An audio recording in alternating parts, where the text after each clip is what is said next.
Bienvenue à tous à votre nouvelle série 13 KPIs Wise, une série qui va analyser les principaux indicateurs clés de performance sur les réseaux sociaux.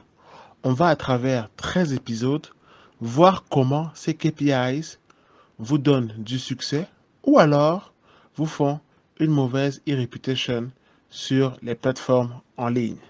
Et je vous ai mis dans la barre de description un lien pour lire gratuitement mes contenus et mes articles sur le community management au Cameroun et en Afrique. Et également, je vous ai concocté une formation en ligne adaptée aux réalités africaines pour vous permettre de mieux gérer vos communautés. Donc, n'hésitez pas à vous abonner à mon compte et à activer la cloche de notification pour recevoir en priorité toutes mes nouvelles vidéos. Alors, aujourd'hui, l'épisode 1, 13 KPIs Wise, on va commencer par les mentions j'aime et les abonnés. Alors, les mentions j'aime, ce sont des gens qui vont venir sur votre page Facebook et qui vont vous montrer leur soutien ou leur amour. Sur Facebook, maintenant, vous avez également les abonnés. Alors, quand on like une page Facebook, automatiquement, on devient abonné. Ça veut dire qu'on accepte de recevoir vos publications dans son fil d'actualité.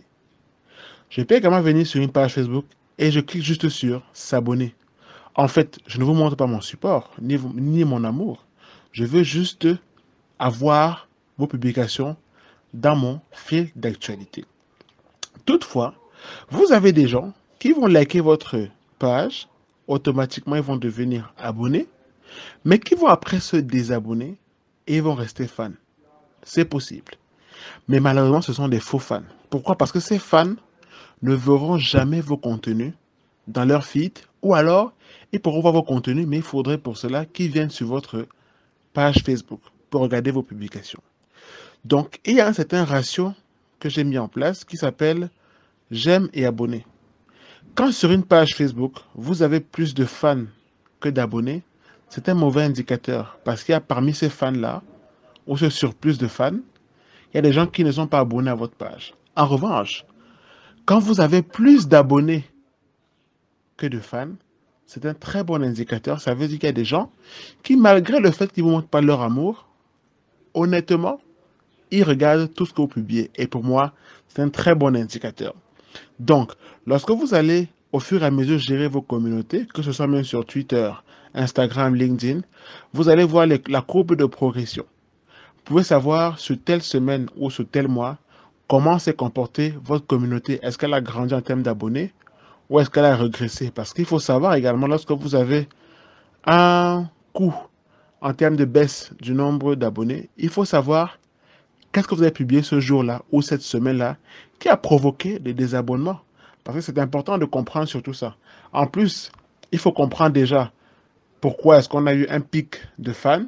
Moi, généralement, sur la page CM d'Afrique, lorsque j'organise par exemple un live avec un community manager d'un pays africain, que ce soit le Sénégal, la Tunisie, la Côte d'Ivoire, le Gabon, j'ai généralement un pic d'abonnés en plus et qui viennent d'un pays précis.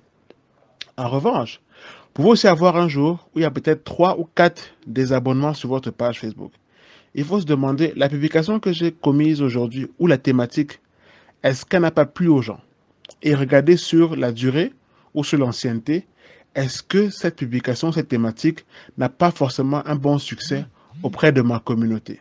Donc, c'est à vous de bien analyser cette communauté et surtout les indicateurs, que ce soit les mentions j'aime sur Facebook et les mentions abonnés sur Twitter, sur LinkedIn ou sur Instagram. Je rappelle évidemment que sur LinkedIn ou sur Instagram, normalement, la communauté peut bien croître rapidement. À vous d'utiliser les bons hashtags sur vos publications, d'être régulier dans la fréquence de vos publications pour assurer toujours une visibilité et augmenter votre communauté. Vous avez également comme outil la publicité, qui est l'outil par excellence pour augmenter de façon légale votre communauté. Parce qu'il faut savoir qu'il y a des maisons à clics qui existent au Brésil, en Inde, qui vous proposent des packs de fans à 2 euros, à 3 euros. Ne cliquez pas du tout sur cela parce que justement, quand vous allez choisir ces packs à l'étranger, ce sont des Indiens ou des Brésiliens qui vont liker votre page et qui vont se désabonner. Donc en fait, ce sont des faux fans. Ils vont vous servir à rien du tout. Donc appréciez les bons outils, comme la publicité, pour toucher les bonnes personnes et accroître de façon naturelle et légal votre communauté sur les réseaux sociaux. On se donne rendez-vous pour l'épisode 2 de votre série 13 KPIs Why.